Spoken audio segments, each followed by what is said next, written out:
Hi everybody, my name is Stephanie. How are you? Right, let's jump right in. So, a really quick background and then I want to go straight into trying to, the goal of this video and of my language learning goal with the Chinese language. I have been living overseas on and off for about 15 years. Initially started just for fun and then fell into language teaching, which I really loved for a long time, and I still love teaching, but there are aspects of it that got a bit annoying. So I'm trying to veer away from that. Although I'm still in the industry, I'm not specifically teaching language right now. However, I have tried to learn various languages throughout the years and not with great success. And part of this video is me approaching language learning on a personal level in a very different way. I've always been more of a visual, more of a writer, more of a reader, and I find that a lot of language classes, especially tonal languages like Chinese, start with speaking, and I find that very frustrating because there's so much room for failure, and I failed so many times in trying to convey the simplest of things when I tried to learn Chinese before. I have lived in Taiwan, I've lived in Malaysia, and this is my second time living in China, mainland China, and because I've been in the language learning classroom and it's been rather easy in some of the places I've lived, I have used the English expat bubble to not learn as much as I could. But all excuses aside, it is a challenging language. So what I've decided to do this time is to approach it through the way that I seem to really like language and that I feel I express myself the best way, which is through writing and through words. So I initially tried to find a tutor that would do this, and I found a really sweet woman, but she's just, from what I could sense at the beginning of her teaching career, and she was really resistant to focus on writing. She really wanted to get my pronunciation right of the characters I wanted to learn, and it was super frustrating. So I've decided not to go that route, and I'm going to focus on the strokes and the radicals and the characters and the words and do it that way. And the good news is that she, in addition to being a wonderful, kind person, recommended a book to me that I've found really helpful so far. And this is the book, Chinese in 10 Days. It's going to take me probably 10 months to get through it instead of 10 days. But what it really did for me is it has that physicality that I was looking for, and it gives you the strokes in the stroke order and lots of room to practice writing on. And I found that right now, because it has always felt like a really impenetrable language to me, I've always just gone completely deer in headlights when I've tried to read characters other than 1, 2, and 3, which are very simple characters. I find that I get deer in headlights and I stop, and all meaning is not conveyed, and all sounds are not conveyed, and just nothing happens. No communication happens. And what I really want is to be able to read things. I want to read street signs, I want to read menus, and I want to read some really simple websites online. I want to be able to function in a visual way in the language while I'm living here and possibly after. I mean, a lot of people speak the Chinese language, right?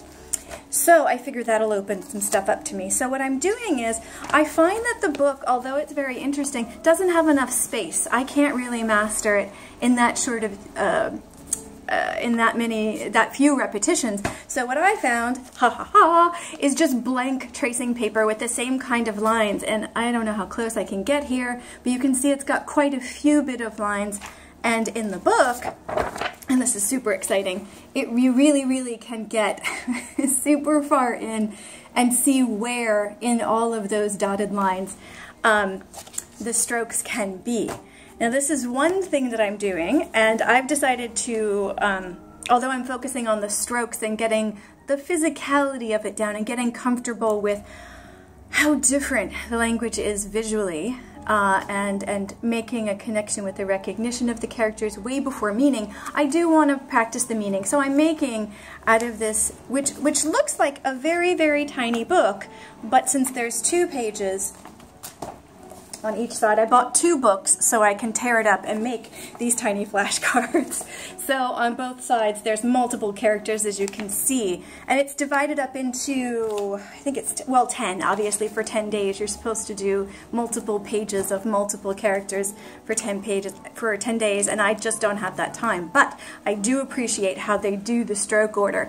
So what I've done is I put the full one here, and how many strokes there are here, and I'm just counting what they do here, and then I've got a little bit of room. But I'm not really going to practice on these cards. I'm going to take this card, which I put the meaning on the back, and I'll eventually get to the meaning, and then I'm going to use this paper to practice. I have a job that I have to travel a lot in airplanes, and a lot of times at work I can't have a digital device. So I wanted something that I could have with me at all times if I have those 15-20 minutes or even an hour waiting stuck on an airplane, that I could do even if I didn't have a digital device. So I'm going to be rocking both paper-based ways to play with the strokes and the characters and get comfortable with a different way of viewing language, because it's not an alphabetic system.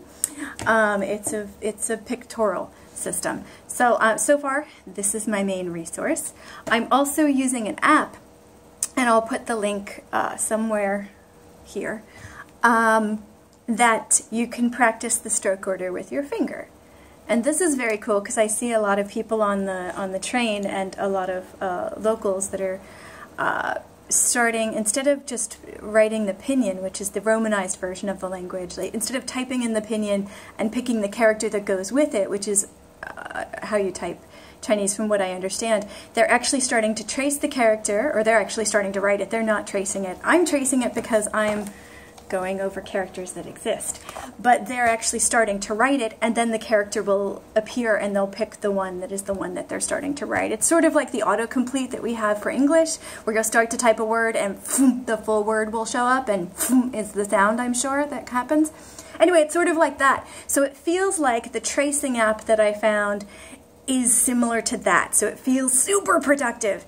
And they kind of finish some of the strokes for you when you're halfway through, so it feels like you can get really, really fast. And that app is super fun, and that does it by the different language levels within, like you can, I'm getting ahead of myself, but there's a Chinese language test that you can take, and it does it by those levels. So it has very specific vocabulary for each level. I'm obviously at level 1.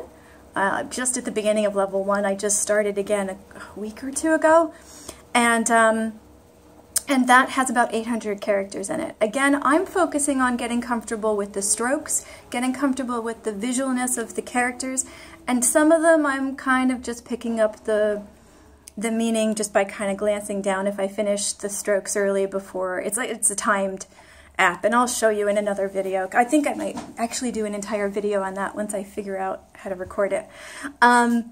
But it's a timed app, so once you're done with that character, sometimes once I'm done with the character, I'll have a few seconds to look down at the meaning that they have at the bottom. So some of those are the meanings coming in early, but to be quite honest with you, again, right now, I'm actually doing something very different than I've done in the past, which is not focusing on the meaning, I'm focusing on the visuals of it. And by the visuals, I mean the actual physicality of the stroke order and of the strokes themselves, and of just, I'll be really excited when I start to see characters in the real world.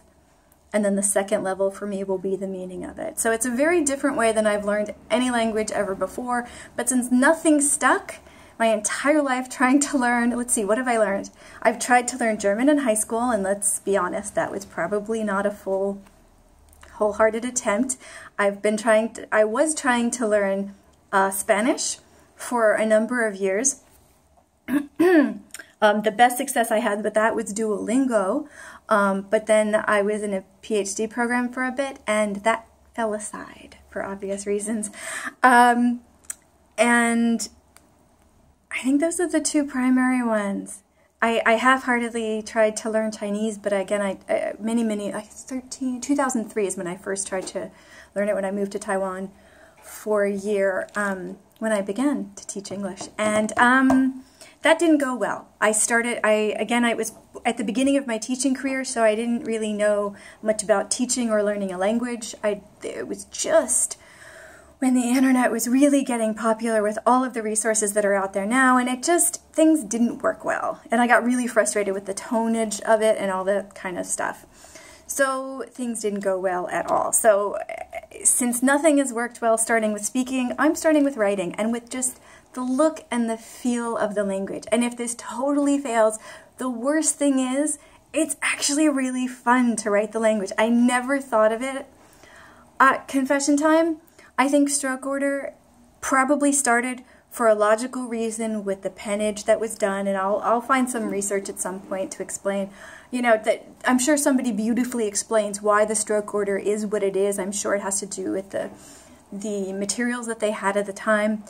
But until this point, I honestly thought, okay, if it looks the same, does it really make a difference? And I know there are people out there that will prove me wrong, and just by playing with it for the past week or two, there's already some characters that I'm doing like this, the one for 1,000, which feels like Zorro to me. It feels like I'm like, boom, boom, boom. It feels really fun, and I never thought I would feel that. My final disclaimer before I go with this intro video, which probably didn't give you the right information, but I don't care, because I'm intentionally doing this messy, because my organized, structured way of learning a language before failed. And I've studied how to learn languages. I have a master's degree in teaching a second language. I've taught many different ways of learning different kinds of language, academic language, business language, general speaking, like you name it. And I've taught it, and honestly, for me, I'm going to stick with this for a while and see what happens, and I hope that you stay with me on this ride. As of right now, I'm scheduled to be in China at least until January of 2018, but as it is with life, things could change at any moment, so I'm just going to do this on a daily basis and see where things go. Part of the goal of this channel is to keep me honest and to keep me working on it day by day. I doubt I will post videos on a daily basis, but I will when I have a woo epiphany moment or something to definitely share with you. And yes, the sound effects will keep coming because that's just part of who I am. Despite me being a reading, writing, visual person, I also am pretty auditory also, but apparently not in a tonal language kind of way, at least not right now. All right, thank you very much for watching this, and if you have any suggestions or I want suggestions. I don't know, whatever. You can post in the comments below, I imagine. And by all means, please share this video if you wish. And I'll post more information as time goes on. And that's it. Thank you so much for watching. Bye-bye.